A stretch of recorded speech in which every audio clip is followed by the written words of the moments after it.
புனித அன்னை மழை மலை மாதா ஆலயம் 11ஆம் ஆண்டு கொடியேற்று விழா நடைபெற்றது.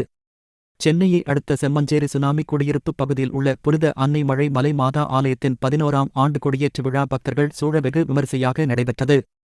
இந்நிகழ்ச்சி கிறிஸ்தவ சமூக நீதி பேரவை கிழக்கு மாவட்ட துணை அமைப்பாளர் ஆடோட் ரவிச்சந்திரன் தலைமையில் சின்னமலை ஆரோக்கிய மாதா பங்கின் வார்த்தையானவர் வேர்டு கார்டு டிவி ஜெபக்குழுவின் தலைவர் டொமினிக் தாமஸ் பொன்னு சிக்கன் ஞானசேகர் அனைத்து மக்கள் சக்தி இயக்கம் நிறுவன தலைவர் டாக்டர் கலைமகன் வெங்கடேசன் ஆகியோர் கொடியேற்றி வைத்தனர். மேலும் இந்நிகழ்ச்சியில் சிறப்பு விருந்தினர்களாக மண்டல செயலாளர் சூடோட்க விடுதலை செழியன், தென்கிழக்கு மாவட்ட செயலாளர் இளையா பாண்டியன், முகமது அனிபா, அரசு ஊழியர் ஐக்கிய பேரவை மாவட்ட துணை அமைப்பாளர் செல்லாமேரி, வட்ட துணை செயலாளர் நந்தகுமார், இயேசு சிங்கம் சேட்டு ஆகியோர் கலந்து கொண்டனர். 200க்கும் மேற்பட்ட பக்தர்கள் அன்னை மாதாவை வணங்கி வழிபட்டனர். இறுதியில் அனைவருக்கும் அன்னதானம் வழங்கப்பட்டது.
தலைவர்கள் ஒவ்வொருவரையும் இருக்கிறார்களோ, யாரெல்லாம் வேதனைப்பட்டுக் கொண்டிருக்கிறார்களோ, யாரெல்லாம் கருந்தொல்லையோடு கூட இருக்கிறார்களோ